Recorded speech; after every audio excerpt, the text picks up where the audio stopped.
Welcome back, viewers, to another news hour on Jamono Media and Products. We first begin with our headline. 2 Gambians died in migrant boat accident. Court to decide on DNA application in Bob Keita's rape trial. Nene Freda Gomez rearrested. Gambians lament high cost of rams. Those were the headlines. We now have the news in detail.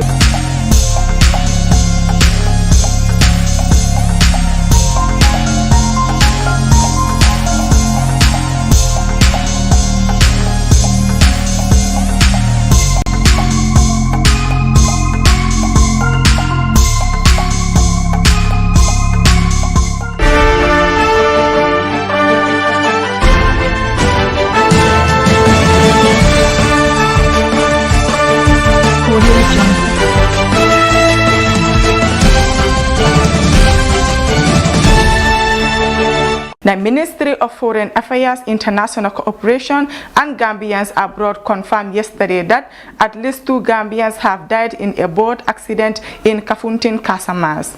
The boat carrying migrants to Spain sank off the coast of Casamance in south of Senegal on June 2022. Latest information from the High Commission: 8 Guineans, 4 Nigerians, 3 Bissau Guineans and 64 Senegalese. The deceased included 10 Bissau Guineans, 2 Gambians, with the remaining being Senegalese. Mofa said in a statement yesterday, the government of the Gambia, through its diplomatic mission in Dakar, confirms that the search for the identities of the missing migrants is still ongoing and the mission is in touch with the Senegalese authorities. The ministry prays for God's infinite mercy and forgiveness on the souls of the departed and for the praise that God grants the families the fortitude to bear the loss, the statement concluded.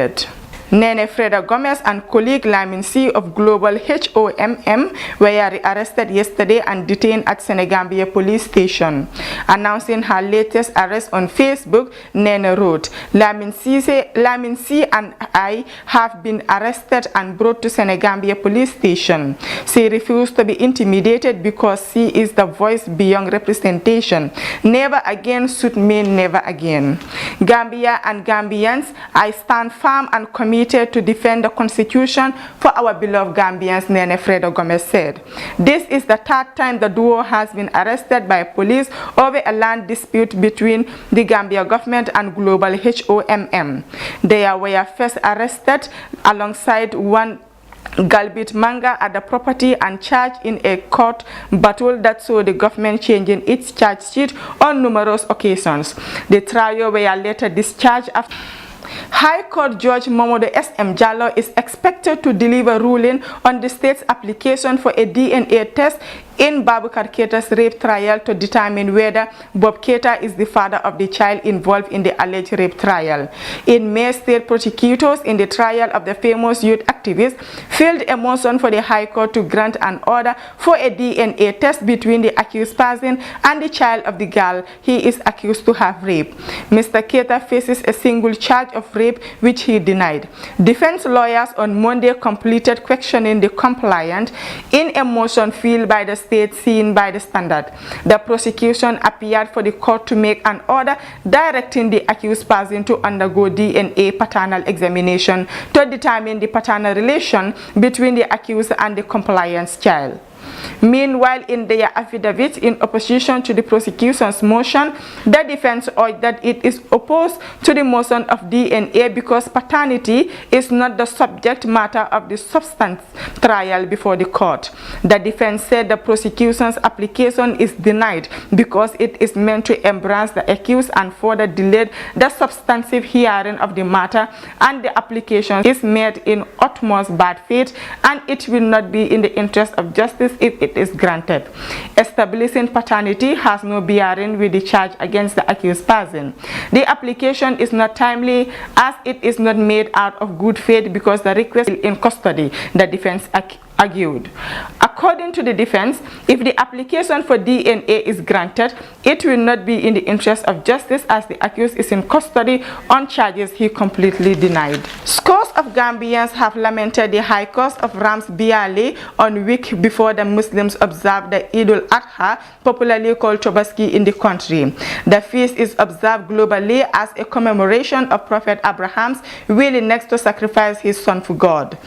This reporter on Tuesday, July 5, 2022, visited many selling grounds, including Abuko, where rams are sold. This reporter met customers negotiating prices of ram with sellers. Faba Karikujabi, a buyer whom this reporter met at Abuko, said rams are very expensive this year. He has seen rams sold at $25,000. This is not reasonable at all. An average Gambian cannot afford to buy a ram at that price, he said. Mr. Kujabi said Gambians should start to rear rams, otherwise average Gambians will not be able to buy rams for their Tobaski in the future.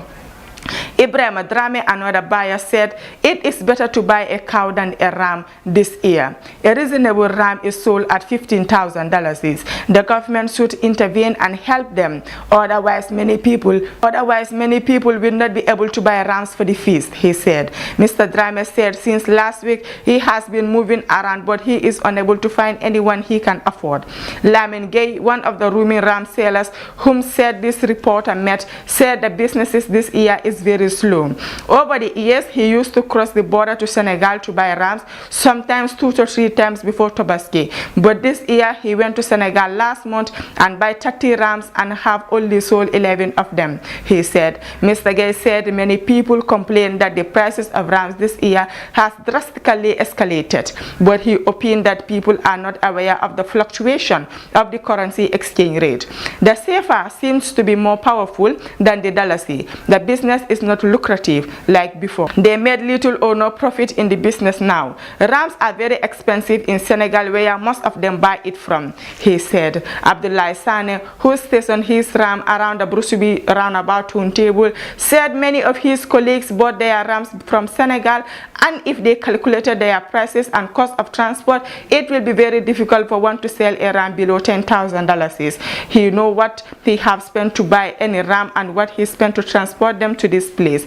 The only thing that will help them is for the government to control the exchange rate, otherwise the trend will continue, he said. Many people who spoke to this reporter during the Vox Pop explained that the cost of ram is very high in the Gambia. Those were the stories for our today's news bulletin, but before we take a leave, let's take a recap on our top story. 2 Gambians died in migrant boat accident. Court to decide on DNA application in Bob Keita's rape trial. Nene Freda Gomez rearrested. Gambians lament high cost of rams. Those were the stories. Thank you for joining us with your presenter Maria McGillen. Do have a nice day.